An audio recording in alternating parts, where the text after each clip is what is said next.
Hello, I'm Aaron Pape with Pape Family Pastures, and today I'm going to walk you through how to do a beef cutting instructions worksheet. So this is the cutting instructions for our butcher, Pelkin Smoky Meats here in Crivitz, Wisconsin, and I'm going to lead you right through the process from the top to the bottom here and explain each of the cuts and the different choices that you can make. So at the top of the worksheet here, we have some basic information to start with. You put your name and phone number on that first line. That next line where it says animal owner, hanging weight, pounds, and slaughter date, you leave that blank. That's the stuff that the butcher will fill out. The next selection you have to make is whether it's a whole, half, or split half. Where it says steak there, that's actually a typo from the Falcon's worksheet. Dennis says, don't worry about that. If you're getting a whole animal, it's just like you say, that's the entire animal, all 4/4. Half would be one side of that split in half. And then a split half, or a quarter as it's more commonly referred to as, is a combination of cuts from both the front and the rear half of the animal so that you get some of everything. You see that selection of a split half is 10 cents more per pound. It's a little bit more work and more hassle for the butcher to put that together, and so they charge a little bit extra for that. Next down, we have our steak thickness. You can see they have 3/4 to an inch as standard. I like to get an inch thick, but that's all personal choice. Roast weight, 3 to 4 pounds standard. Again, that's a good size. Number of steaks per package, you can do as few as 2 or as many as 4 or 6 if you wanted. I think 2 or 4 is usually a good choice. Then you have your selection of freezer paper or cryovac. Freezer paper, I've never had a bad experience with it. It's a little bit cheaper. We always get cryovac though because we like to see what meat is inside of there, how it looks, especially if that's meat that we're going to be selling directly to customers. People want to get a good look at that. And then at the bottom, we have some of the known as offal, or some of the odds and ends. So you can have the heart, liver, tongue, oxtail, soup bones, and suet. So you can choose to take or leave any of those. Next up, we have the selections for the front quarter. And so I'll go through each of these individually. The first primal area that we're going to be selecting cuts from is called the chuck. That's basically the front shoulder of the animal. The main selections you can choose from the chuck are either a chuck roast. This is your primo pot roast piece of meat. It has a lot of fat, a fair bit of connective tissue. It's best slow cooked, otherwise it can be a little bit tough, but it makes an awesome pot roast or any other sort of slow cooker meal. The other option instead of the roast is to have that cut into steaks, which is basically you take that roast and you slice it into thinner pieces. And you can do similar cooking types with those chuck steaks. The next selection you have is for either an arm roast. You can either get that or grind it. The arm roast is basically, think of that as like the bicep of the animal. It's starting to go down the lower part of the leg. And that is another good pot roast one that is going to be a little bit tougher, take a little bit more time, and low and slow cooking style. If you don't want another roast, you can always just leave that blank and then they'll add that to your ground meat. The next primal area we're going to go through is the rib section. So this is where the ribeye steak comes from. This is my favorite steak of all time. It's a beautiful, tender, well-marbled piece of meat. And so you can choose to have those cut into boneless ribeyes, bone-in rib steaks, or you can actually leave that whole as a whole rib roast. And that rib roast is what is also known as a prime rib. And so you can choose to have that kept whole as a rib roast. Lower down in the rib primal section is the actual ribs themselves. This is where the short ribs come from. These are great for making stew. You can make beef barbecue ribs. A very nice, very flavorful cut. The next primal section is the brisket, and you guessed it, that's where the brisket comes from. For making your smoked or braised brisket, that's where that selection is going to come from. And then the last part of the front quarter as well as on the rear is the shanks. And so that's like, think of that as the calf muscle of the cow. And so these are going to be full of lots of connective tissue, very tough. However, when you braise them, or throw them in a slow cooker, do some sort of wet, low and slow temperature cooking method, it becomes super tender and extremely flavorful and creates some of the most unctuous dishes. One of our favorites is to make osobuco. That's actually a dish that Aaron and I made one evening. It's a fantastic cut. Most people have those ground just because they don't want to take the time to fool around with them. But if you're looking for a really intensely flavored cut, the shanks can be really delightful if you cook them low and slow. Now we're getting into the rear quarter. This is all the various cuts from the short loin, sirloin, the round, and the flank. So we'll go through each of these now.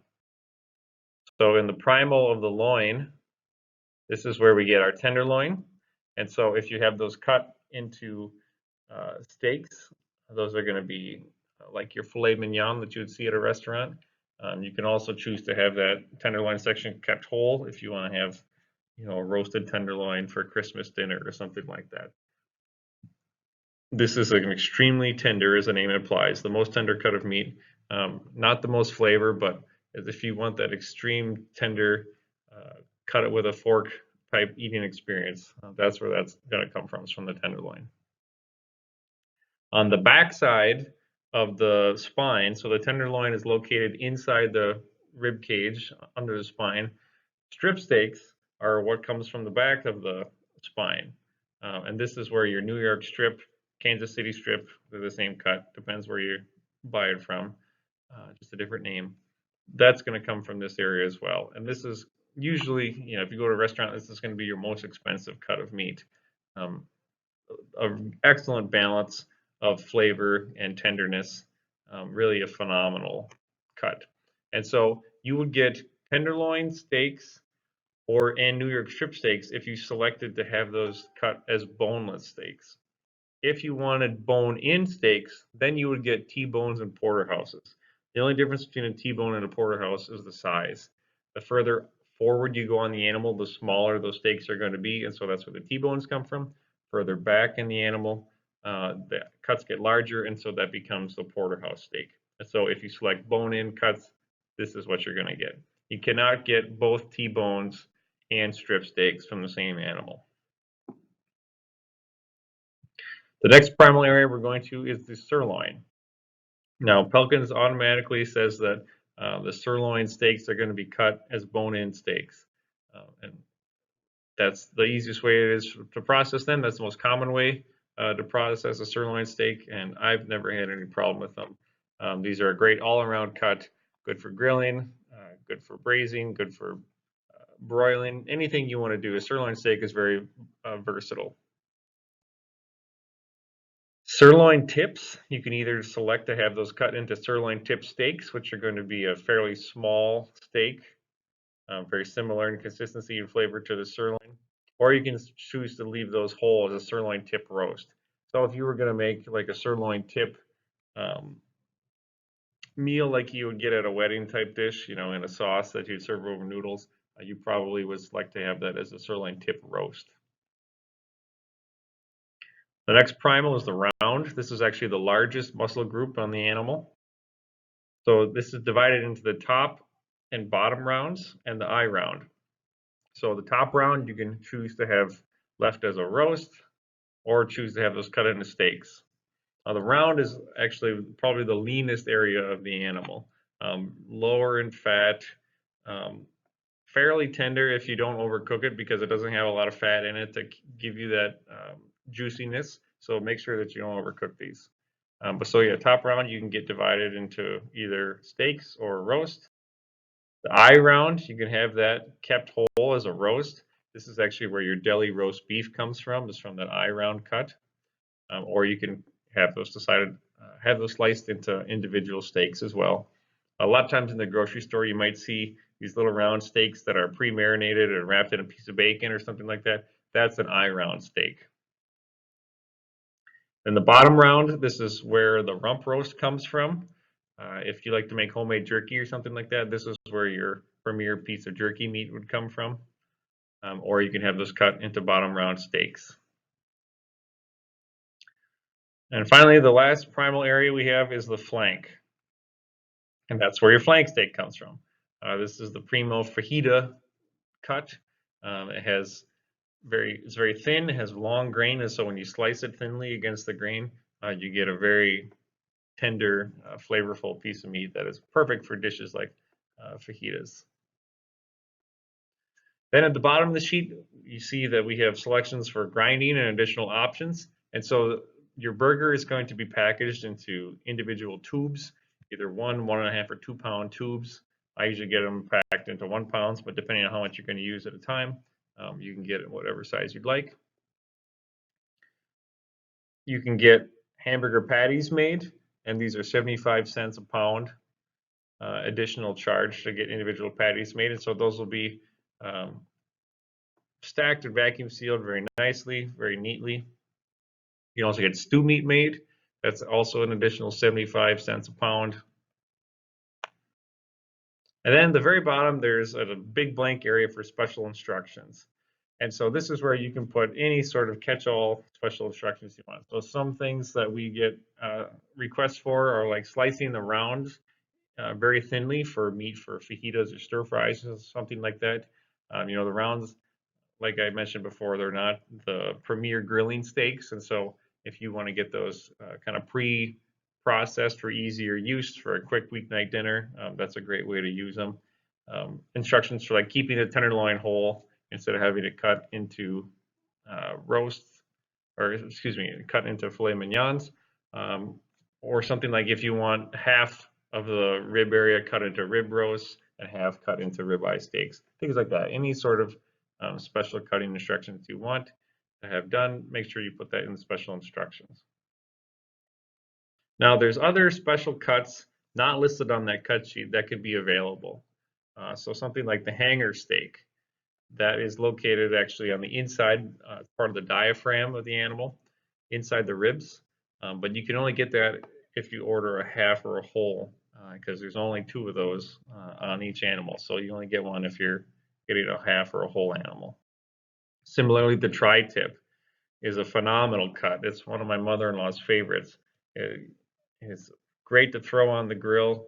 It's another one of those great combinations of tenderness and flavor that is just fantastic. But again, there's only 2 on each animal, 1 from each side. And so you can only get those if you get a whole or half beef. Other cuts not listed is the skirt steak. That actually comes from the plate, which we didn't mention before because that's not on the cut sheet, but you can get skirt steak if you request that especially. That's another good one for fajitas or stir fry, something like that, something where you need a thin cut of meat. It's also known as a bavette in other butcher terms. And then you can also get sausages made. The different types of beef sausages that are pretty common are snack sticks, summer sausage, wieners, and ring bolognas. You can see the prices listed there. Pelkin's has an incredible array of flavors to choose from. I mean, literally over 100 flavors of some of these different sausages. And so you can go on the Pelkin's website, pelkinsmeats.com, and find their flavor list there. So that's the basics of how you go through the beef cut sheet for Pelkin's meat and when you order from Pape Family Pastures. So if you have any questions about how to do this, feel free to contact me. You can find our contact information on papefamilypastures.com. That's also where you can order beef through us. Thank you very much and have a great day.